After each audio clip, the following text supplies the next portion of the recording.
Hi, hello, welcome back. My name is Kim, and today we are going to be talking Taylor Adams. I recently read The Last Word by Taylor Adams, which brings the total number of books that I have read by him up to 3.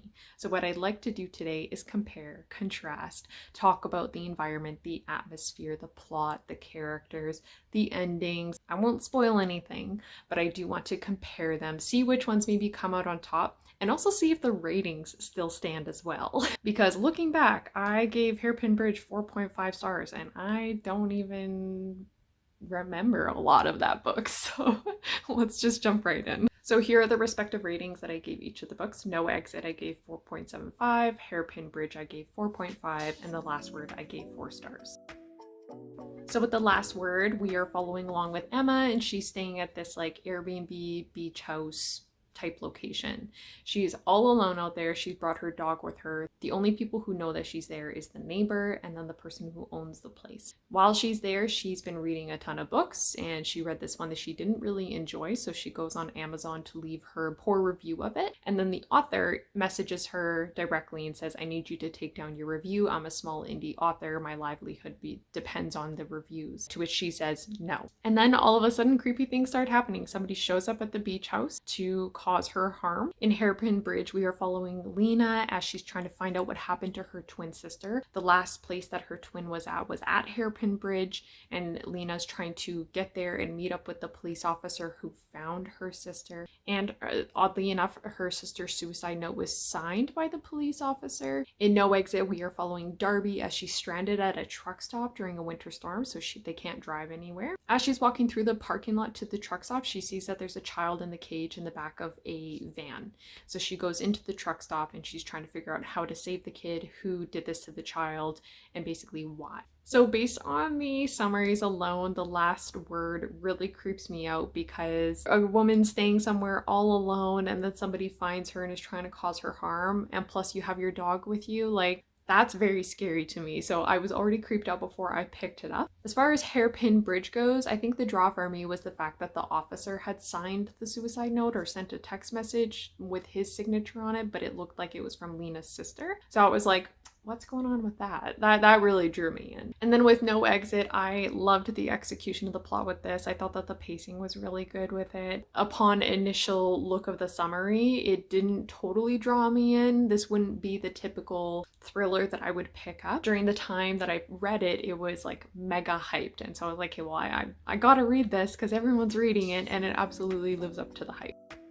The Last Word is set at like this isolated beach area in the fall or summertime, I think. Emma is there all on her own at this beach house other than her dog, and she's going through things too. And a lot of the creepy things happen at night, which adds just like this extra layer of creepiness. I don't really like staying in a place all on my own, let alone at night when creepy things potentially can happen. It just makes me feel so unsettled. For Hairpin Bridge, this one is set on a road by woods, or like a very heavily wooded area. The other thing with Hairpin Bridge is there's like a forest fire happening, and it's slowly closing in on the characters involved. So it definitely adds that kind of isolated, suffocating feeling, because while everything's going on, you know that it's closing in on them and they need to leave for their own safety. And then the setting in No Exit is in a truck stop. The truck stop is the least creepy setting. I generally just think of truck stops as unclean. I don't enjoy using them when I'm traveling really far, but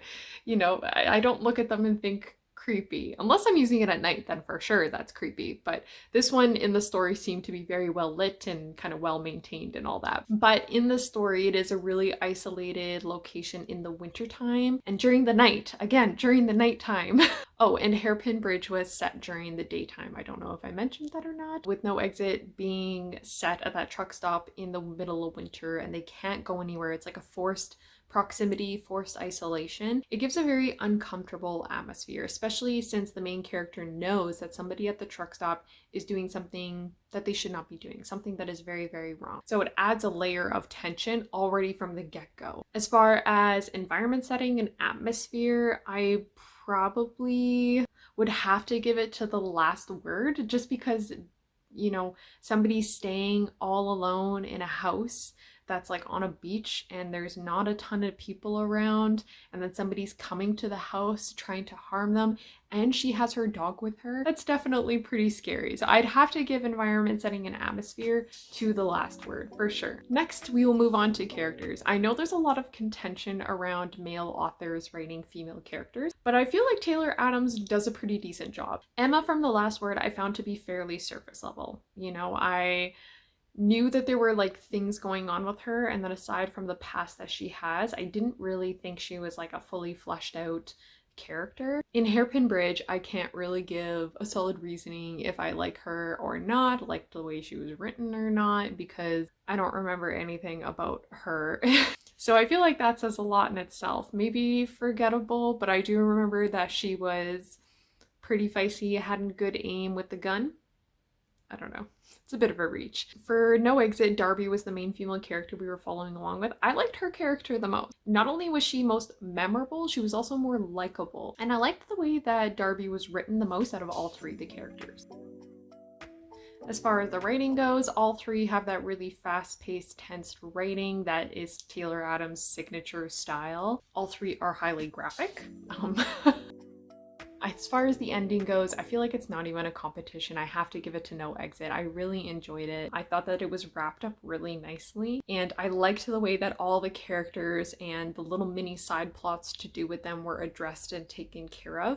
And ultimately, I really liked seeing Darby's relationship with the kid kind of flourish and grow, and her trying to save this kid too, and ultimately what it comes to in the end. I just really liked it a lot. As far as The Last Word goes, again, that last 30% just dragged. I wish it wrapped up so much faster. I think I was feeling just frustrated with having to read such flatlined pacing that it really affected like my enjoyment of the ending. And then in Hairpin Bridge, I don't remember how it ended. I honestly don't remember. Lastly, let's talk about the ratings. Let me know what your thoughts are on changing ratings after a certain period of time, because I think it's interesting if I read a book that I rate really highly, i.e. Hairpin Bridge, but a year later I literally don't remember anything about it. Nothing significant about it stands out to me. But at the time that I read it, I was like, oh, this is a 4.5. Something about it really stood out to me, obviously, and I really enjoyed it. But anyways, let me know what your thoughts are on changing ratings, and if you do it, or if you just are adamant, like, no, the rating I give it is what I stick with. I'm dying on that hill. Like, okay, so as far as my rating for The Last Word, because I read it so recently, I feel comfortable staying with that one. I feel like 4 stars is appropriate. If the ending had been better, like that last 30% that I will not shut up about, if it was better, I feel like I would have rated it higher. For Hairpin Bridge, I gave 4.5. Do I feel like that's still the same rating? I don't know, because it's been forever since, when did I read it?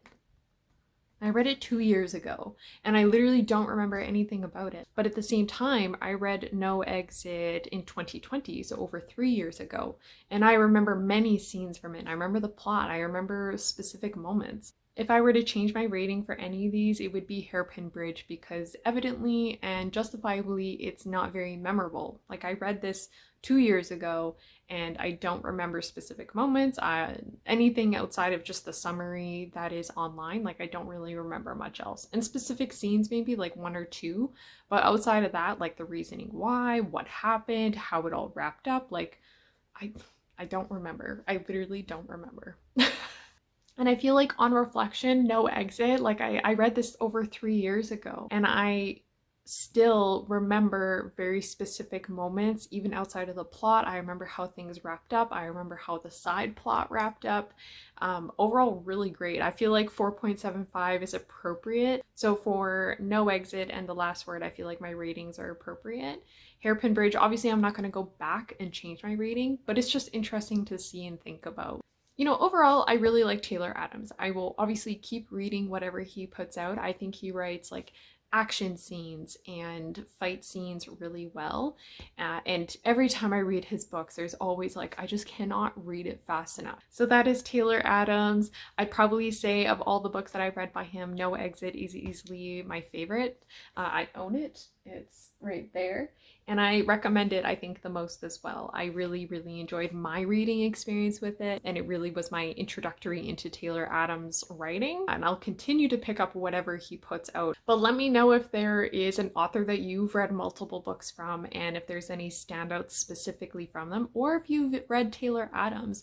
Which ones have you read by him? Which ones really stand out to you that you like the most? What aspects of them do you like the best? But thank you so much for hanging out with me this afternoon while I chatted about Taylor Adams. I hope that this maybe convinces you to pick up some of his books. Just because my memory doesn't remember Hairpin Bridge doesn't mean it wasn't a good read. Obviously, I rated it very highly, so do go pick it up as well. But thank you so much for hanging out for a little while. I hope you all have a great day. Bye.